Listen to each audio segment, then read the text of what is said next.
नमस्कार दोस्तों, पहाड़ी फैक्टर चैनल में आप सभी का स्वागत है। मैं आशा करता हूं आप सभी सुखी होंगे, स्वस्थ होंगे। मैं जो बात करने वाला हूं वो इलेक्शंस के बारे में है।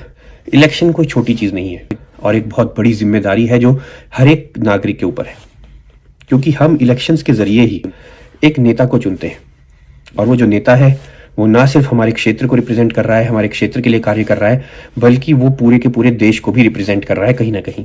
अगर हम अपनी जिम्मेदारी को सही से नहीं करेंगे, अगर हम अपनी जिम्मेदारी से चूकेंगे, तो हम एक गलत नेता को चुनेंगे।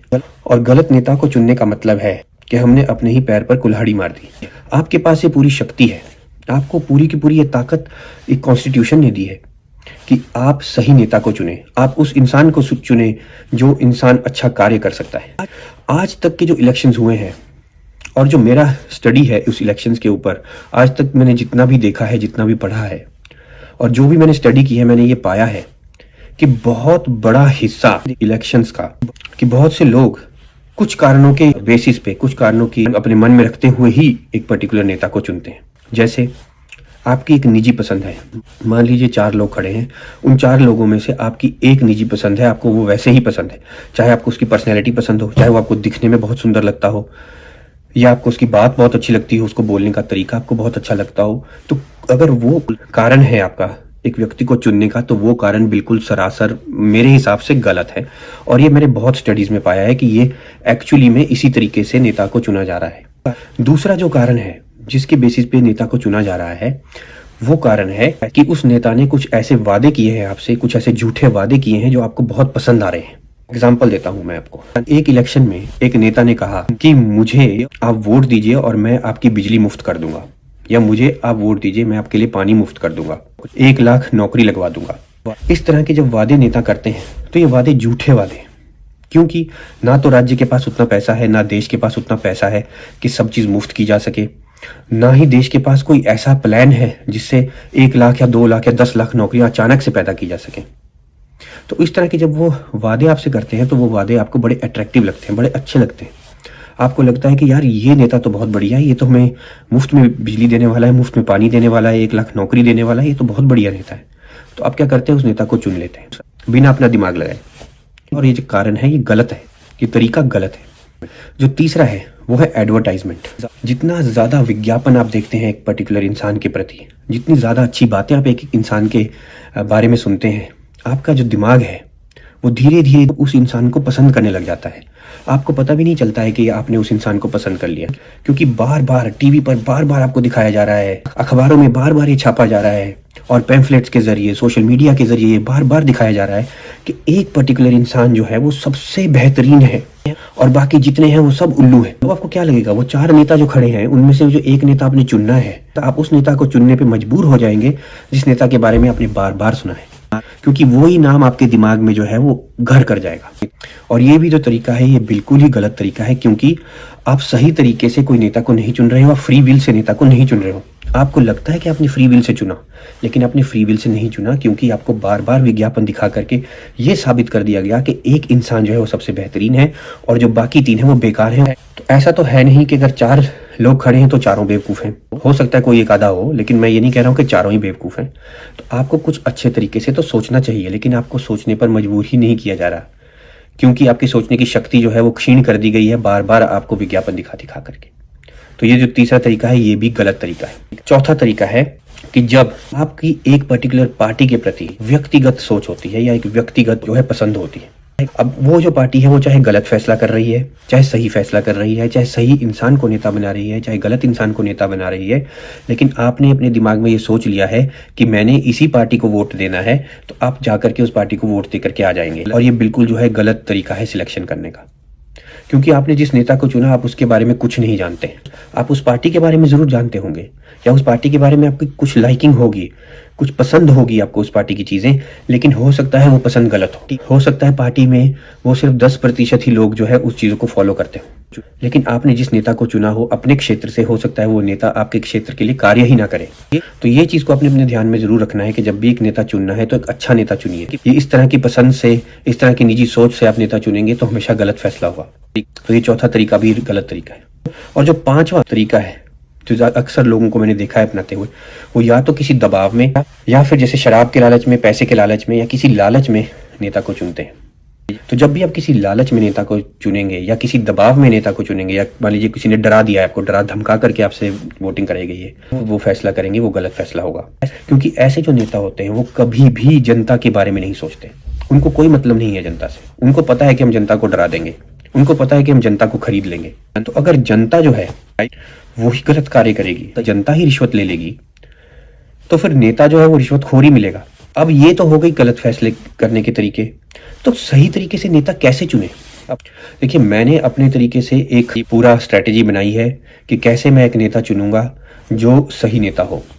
सबसे पहले अपने क्षेत्र से, मेरे क्षेत्र से कितने लोग खड़े हैं उनके बारे में मैं जानने की कोशिश करूंगा। क्या जानना जरूरी है? सबसे पहले तो उनका नाम क्या है, उन चारों के एक्सपीरियंस क्या है, उनका पिछला कार्य क्या है।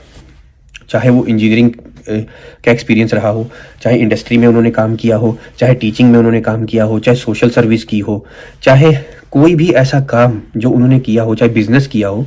पर मैं ये जानने की ज़रूर कोशिश करूंगा कि उन चारों नेताओं में से उन चारों लोगों ने क्या क्या काम किया है, उनके क्या क्या एक्सपीरियंसेस हैं, उनका नाम क्या है। दूसरी बड़ी चीज़ जो मैं जानने की कोशिश करूंगा वो है उनकी क्वालिफिकेशन, उनकी पढ़ाई लिखाई, कि उन्होंने क्या पढ़ाई लिखाई की है। क्या वो पीएचडी है, क्या वो डबल पीएचडी है, क्या वो पोस्ट डॉक्टरेट है, क्या वो मास्टर्स है, क्या उन्होंने सिर्फ बैचलर्स की डिग्री की है, या उन्होंने कोई भी पढ़ाई नहीं की। मैं ये जानने की कोशिश जरूर करूंगा कि उन चारों में से सबसे ज्यादा पढ़ा लिखा कौन है। जो सबसे ज्यादा पढ़ा लिखा है तो वो किस फील्ड में पढ़ा लिखा है। मान लीजिए पीएचडी किसने की है, पर मान लीजिए वो एजुकेशन में पीएचडी है। एक तरफ एक और कैंडिडेट है जिसने इंजीनियरिंग में पीएचडी की है, एक तरफ एक और कैंडिडेट है जिसने मास्टर्स की है, और एक तरफ एक और कैंडिडेट है जिसने कुछ भी नहीं किया लेकिन उसने सोशल सर्विस बहुत अच्छी की है। तो मैं उस तरीके से एक मापदंड बनाऊंगा, उस तरीके से सबको स्कोर करूंगा, इन सबको रैंकिंग दूंगा इन चार लोगों को, कि सबसे ज़्यादा पढ़े लिखे को मैं 10 नंबर अगर देना चाहता हूँ तो उसके साथ जिसने पीएचडी इंजीनियरिंग में किया मान लीजिए उसको 15 नंबर देना चाहता हूँ, तो उस तरीके से मैं बाकियों को भी नंबर दूंगा और ये देखूंगा कि किसके सबसे ज़्यादा अंक आ रहे हैं। उनके एक्सपीरियंस के बेसिस पे भी उनको नंबर दूंगा, उनकी पढ़ाई के बेसिस पे उनको नंबर दूंगा। फिर वो जो मैनिफेस्टो उन्होंने बनाया है, जो वादे उन्होंने किए हैं, उस वादों को एनालाइज करूंगा, उनको पढ़ूंगा, उनको ढंग से देखूंगा कि वो जो वादे हैं वो कौन से वादे उन्होंने किए हैं। अगर उन्होंने 10 वादे मुझे किए हैं तो मैं उन 10 के 10 वादों को अच्छे से देखूंगा कि इनमें से कौन से ऐसे वादे हैं जो पूरे किए जा सकते हैं, कौन से ऐसे वादे हैं जो पूरे ही नहीं किए जा सकते, जो सरासर झूठ है, और कौन से ऐसे वादे हैं जिन्हें पूरा करने के लिए थोड़ा बहुत जोर लगाना पड़ेगा। उन वादों को भी रैंकिंग दूंगा।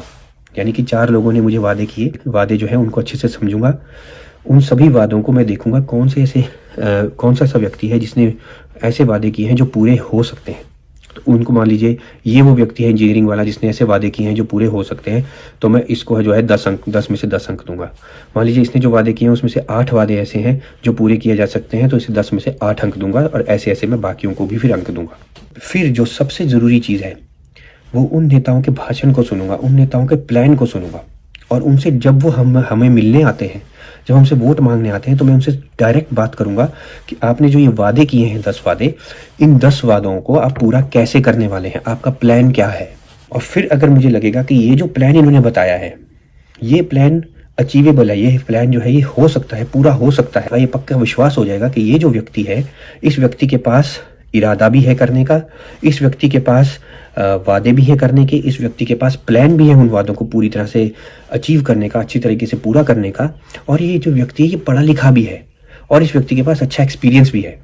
तो मुझे ये अच्छे से विश्वास हो जाएगा कि ये व्यक्ति मेरे क्षेत्र के लिए सबसे बेहतरीन होगा। और बिना ये जाने कि सिर्फ मेरी निजी पसंद है या मेरी पर्टिकुलर पार्टी से बिलोंग करता है, ये सबको छोड़कर इन सबको एक तरफ रख के, चाहे वो व्यक्ति कोई भी हो, मैं उस व्यक्ति को वोट डालूंगा, उस व्यक्ति को चुनूंगा, क्योंकि मेरे हिसाब से वही ऐसा व्यक्ति होगा जो मेरे क्षेत्र के लिए, मेरे राज्य के लिए, मेरे देश के लिए सबसे बेहतरीन होगा। मैं ये नहीं कह रहा हूँ कि आप इसी तरीके से वोट दीजिए, इसी तरीके से किसी नेता को चुनिए, आपका एक अपना तरीका भी हो सकता है, लेकिन इस चीज़ को ज़रूर जानिए कि गलत वोटिंग, गलत नेता को चुनना आपके लिए भारी होगा, किसी और के लिए भारी नहीं होगा। बात जो मैं आपको कहना चाहता हूँ कि वो यही बात है। मैं ये नहीं कह रहा हूँ कांग्रेस अच्छी पार्टी नहीं है, या बीजेपी अच्छी पार्टी नहीं है, या आम आदमी पार्टी अच्छी पार्टी नहीं है। मैं ये भी नहीं कह रहा हूँ कि एक कोई नेता जो है बहुत अच्छा है और एक नेता जो है बहुत गंदा है। मैं आपसे सिर्फ ये बात कहना चाह रहा हूँ कि थोड़ा सोच समझ कर वोट कीजिए। कि अगर मान लीजिए कभी मेरे जैसा कोई और खड़ा हो जाए जो अच्छा पढ़ा लिखा हो, जिसके पास पीएचडी हो, जो इंजीनियरिंग में अच्छी नॉलेज रखता हो, जिसके पास एक्सपीरियंस रहा हो, जिसने टीचिंग भी कराई है, सब कुछ वो अपने क्षेत्र के लिए कर सकता है, अच्छा कार्य कर सकता है अपने क्षेत्र के लिए। लेकिन जब क्षेत्र ही या क्षेत्र के लोग ही या वो जनता ही उसे पसंद नहीं कर रही है, ये जनता ही उसका साथ नहीं देती है, तो वो कितना दौड़ लेगा। अपने घर बार को छोड़ के, अपने परिवार को छोड़ के वो कोशिश करेगा, और उसके बावजूद जो है जनता कहती है कि नहीं नहीं, हमें तो एक पॉलिटिकल पार्टी है, वो हमारे दिमाग में फंसी हुई है, हम तो उसी को वोट डालने वाले हैं। तो क्या वो सही तरीका है? वो आप अपने देश के लिए, अपने राज्य के लिए या अपने क्षेत्र के लिए आप कोई सही कार्य कर रहे हैं? खैर, इन सब बातों को हम अब समाप्त करते हैं, और मैं आपसे ये उम्मीद रखता हूँ और ये आशा रखता हूँ कि आप सोच समझ कर वोट डालेंगे, अपने देश को आगे बढ़ाएंगे, अपने क्षेत्र को, अपने राज्य को आगे बढ़ाएंगे। धन्यवाद।